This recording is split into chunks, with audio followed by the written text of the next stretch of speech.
Familie, goeiemôre, dit is Woensdag en baie welkom by vanoggend se oordeenking. Vanoggend se skrifgedeelte is 2 Korintiërs 12 vers 9. Ek wil jou uitnooi om saam met my te lees. Paulus skryf: My genade is al wat jy nodig het, want my krag kom juis tot volle werking wanneer jy swak is.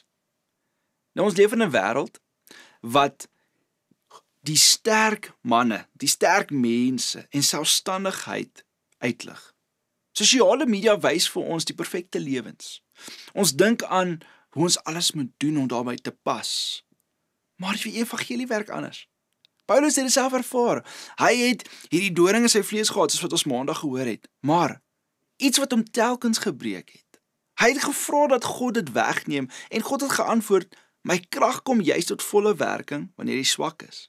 Hierdie teenstrydigheid is die kern van die Christelike lewe. Jy hoef nie sterk te lyk vir God nie. Jou swakheid maak nie sy werk moeilik nie. Dit maak dit moontlik.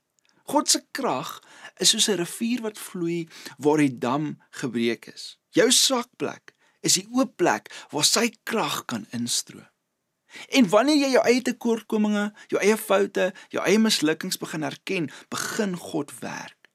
Jou swakheid word nie net aanvaar nie. Dit word die arena van sy krag waar almal dit kan sien.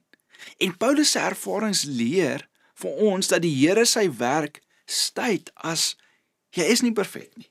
Inteendeel, hy gebruik jou afhanklikheid van sy genade as 'n manier om sy krag te bewys.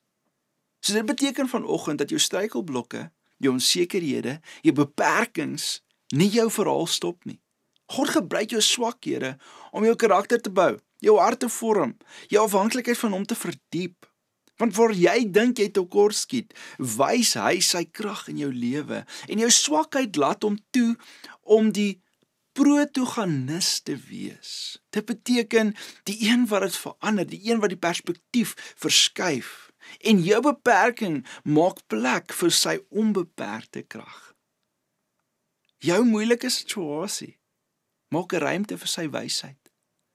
En hierdie is nie net 'n mooi idee nie, dis 'n praktiese realiteit van die Christelike lewe. En ek hoop dat hierdie saadjie vandag by jou sal insink.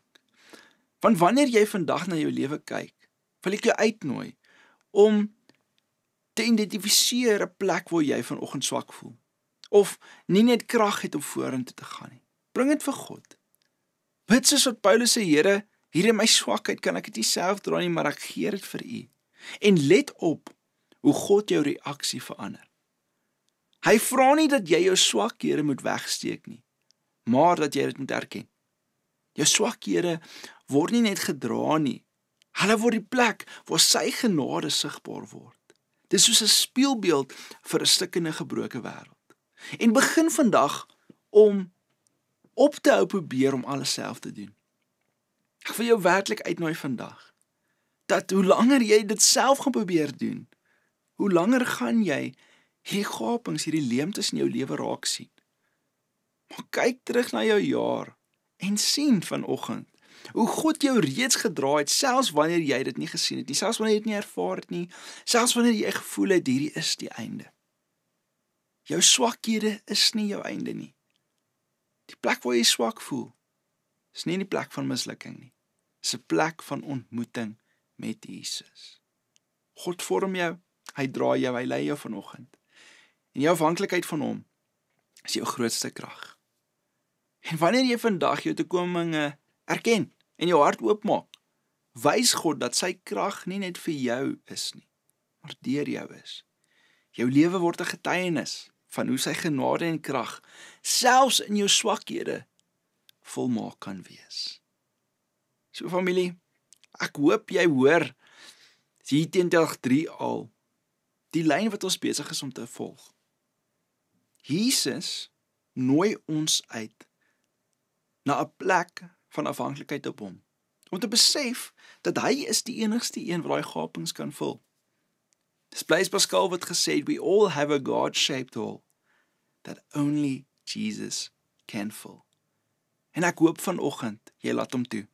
Ek hoop vanoggend jy is oop dat hy met jou kan werk. Kom ons bid saam. Here, dankie vir u woord vanoggend. U woord wat so tasbaar is, Here, u woord wat nooit ledig terugkeer nie. U woord wat ons vanoggend uitdaag om anders te begin lewe.